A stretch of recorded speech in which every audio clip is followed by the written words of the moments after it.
Friends, welcome back to my channel. আশা করি তোমরা সবাই খুব ভালো আছো, আর আমি তো ভালো আছি। বৃষ্টি হচ্ছে, খুব মজা। তো আজকেও আবার সকাল সকাল চলে এসেছি আর একটা রান্নার রেসিপি নিয়ে। তো সেই রান্নাটা কি বলছি, কিন্তু প্লিজ তোমরা কেন আমাকে সাপোর্ট করছো না, কেন চ্যানেলটাকে সাবস্ক্রাইব করছো না, বেশি বেশি করে লাইক কমেন্ট শেয়ার করছো না। তো আজকে করবো হচ্ছে চিকেন রেজালা। হয় চিকেনের বদলে আজকে আমি ডিম দিয়ে রেজালা করবো।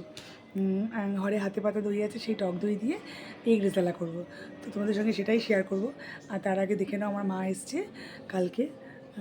তো মা আলু পটলের তরকারি রান্না করছে। তো চলো একটু দেখে নিই, রান্নাঘরে চলো।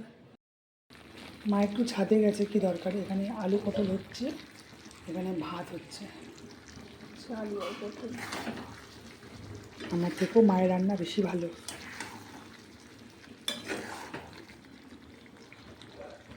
তো এটা হয়ে গেলে আমি, মা সব কিছু জোগাড় করে গুছিয়ে দেবে, আমি শুধু রান্নাটা করবো।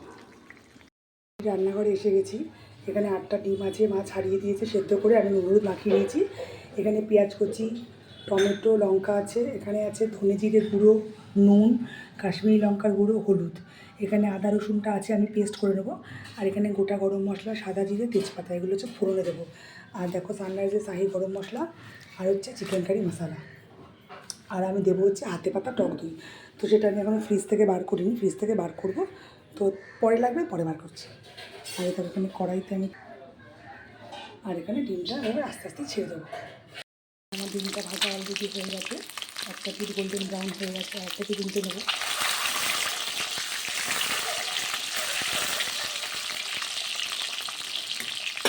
এই সাথে আমি আদা রসুনটা পেস্ট করে নিয়েছি। এখানে আমার হাতে পাতা টক দই, এতটা লাগবে না, যতটা লাগবে আমি আন্দাজ করে পরিমাণ মতো নিয়ে নেবো।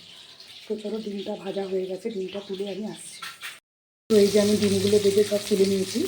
আর এখানে আমি কড়াইতে পেঁয়াজ, টমেটো আর লঙ্কাটা দিয়ে ভাজতে শুরু করে দিয়েছি।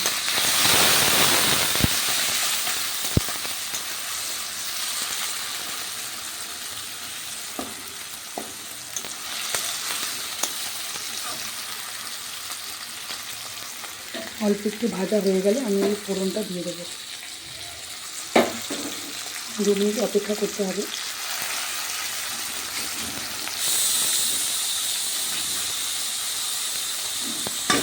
মোটামুটি অল্প নরম হয়ে গেছে, আমি এবার এগুলো দিয়ে দেবো। যখন এগুলো থেকে সুন্দর একটা গন্ধ ছাড়বে, তখন আমি আদা রসুন পেস্ট আর গুঁড়ো মশলাগুলোকে অ্যাড করবো। এই যে আদা রসুন পেস্ট আর গুঁড়ো মশলাগুলোকে অ্যাড করবো। তো তোমরা দেখতেই পাচ্ছ, এখানে পেঁয়াজটা অনেকটা নরম হয়ে গেছে।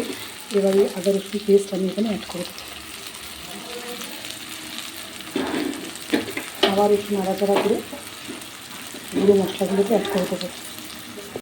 দেখতেই পাচ্ছ যেখানে কমপ্লিটলি পেঁয়াজটা মজে গেছে। তো আমি এখানে এই গুঁড়ো মশলাগুলোকে অ্যাড করে দেবো। লঙ্কা গুঁড়ো, হলুদ গুঁড়ো, নুন, জিরে ধনে গুঁড়ো সবটা অ্যাড করে দেবো। দিয়ে সামান্য জল দিতে হবে, নাহলে পোড়া ধরে উঠবে।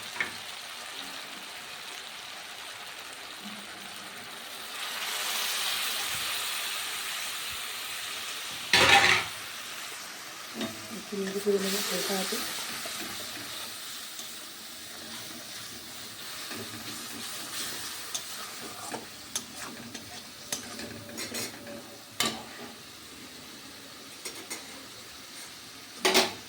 হয়ে গেলে এবার এখানে আমি চিকেন কারি মশলা অ্যাড করে দেবো। সবাই পরিমাণ মতন দেবে। হ্যাঁ, এখানে আমি যেরকম ডিম নিয়েছি যেরকম পরিমাণে দিয়েছি। এইবার দেবো হাতে পাতা টক দই। চলো দিতে থাকি। তো এটা কাটতেই আমার মায়া লাগছে, খুব সুন্দর হয়েছে। তো আমি বড় টিস্পুন 2 টিস্পুন দিয়ে দিলাম। সামান্য চিনি অ্যাড করবো।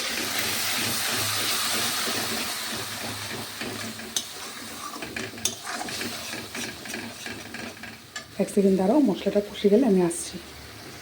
তোমরা দেখতেই পাচ্ছ মশলা থেকে তেল ছেড়ে গেছে। এবার আমি এর মধ্যে ডিমগুলোকে যে ভিজে রেখেছিলাম সেগুলোকে অ্যাড করে দেবো।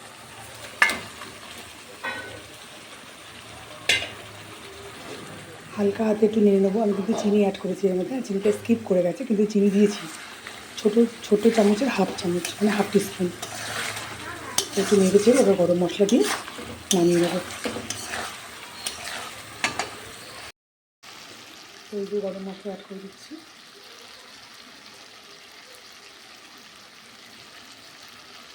তো আজকে রান্না এখানে পর্যন্ত, পরে আবার দেখা হবে ভালো করে নতুন ভিডিওর সাথে। আজকে নতুন টাটা, সবাই খুব ভালো থাকবে, সেফ থাকবে।